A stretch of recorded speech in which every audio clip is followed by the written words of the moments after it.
Hi guys, welcome back to my YouTube channel. അപ്പോൾ ഇന്ന് വെറും 10 മിനിറ്റ് കൊണ്ട് എങ്ങനെയാണ് നമുക്ക് ഈസി ആയിട്ട് പൊട്ടാറ്റോ റൈസ് ഉണ്ടാക്കാൻ നോക്കാം. അതിനായിട്ട് 4 പൊട്ടാറ്റോ എടുക്കാം. 4 പൊട്ടാറ്റോ തൊലി കളഞ്ഞിട്ട് അരിഞ്ഞെടുക്കാം. അത് നമുക്ക് ഇഷ്ടമുള്ള ഷേപ്പിൽ ഇഷ്ടമുള്ള സൈസിൽ നമുക്ക് അരിഞ്ഞെടുക്കാം. അതിന് ശേഷം നമുക്ക് ഈ പൊട്ടാറ്റോസൊക്കെ അരിഞ്ഞ് വെച്ചത് നമുക്ക് വെള്ളത്തിൽ ഇട്ട് വെക്കാം. അതിന് ശേഷം നമുക്ക് 2 സവാള അരിഞ്ഞെടുക്കാം. 2 തക്കാളിയും കൂടി അരിഞ്ഞെടുക്കാം. 2 പച്ചമുളക്, എരിവിനനുസരിച്ച് പച്ചമുളകും അരിഞ്ഞെടുക്കാം. അതിനുശേഷം നമുക്ക് വെളുത്തുള്ളി അരിഞ്ഞെടുക്കാം. അത് വലിയ 3 അല്ലിയാണ് ഞാൻ എടുത്തിട്ടുള്ളത്. അത് നന്നായിട്ട് ചതച്ച് കൊടുക്കാം.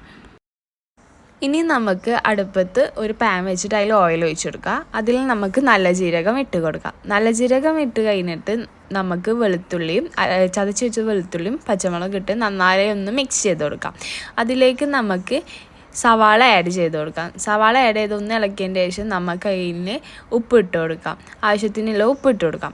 ആവശ്യത്തിനുള്ള ഉപ്പിട്ട് കൊടുത്തിട്ട് നന്നായി ഒന്ന് ഇളക്കുക. എന്നിട്ട് ഒന്ന് വാടി വന്നു കഴിഞ്ഞാൽ നമുക്കതിൽ തക്കാളി ഇട്ട് കൊടുക്കാം. തക്കാളി ഒന്ന് വാടി വരുമ്പോൾ നമുക്ക് ഗരം മസാല പൊടി, മല്ലിപ്പൊടി, നല്ല ജീരകം പൊടി, പെരുജീരക പൊടി ലേശം ഒന്ന് ഇട്ട് കൊടുക്കാം.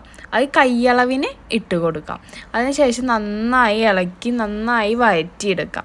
അതിലേക്ക് നമ്മൾ അരിഞ്ഞ് വെച്ച പൊട്ടാറ്റോ ഇട്ടിട്ട് നന്നായി ഇളക്കി കൊടുക്കാം.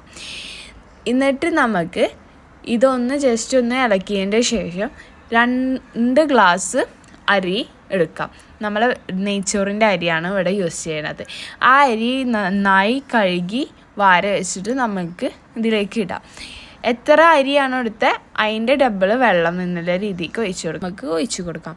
അതിനുശേഷം നമുക്ക് ഈ കുക്കർ അടച്ചു വെക്കാം. 2 വിസിലിൻ്റെ അടിച്ചതിൻ്റെ ശേഷം നമ്മളെ റൈസ് റെഡിയായി ഗായ്സ്.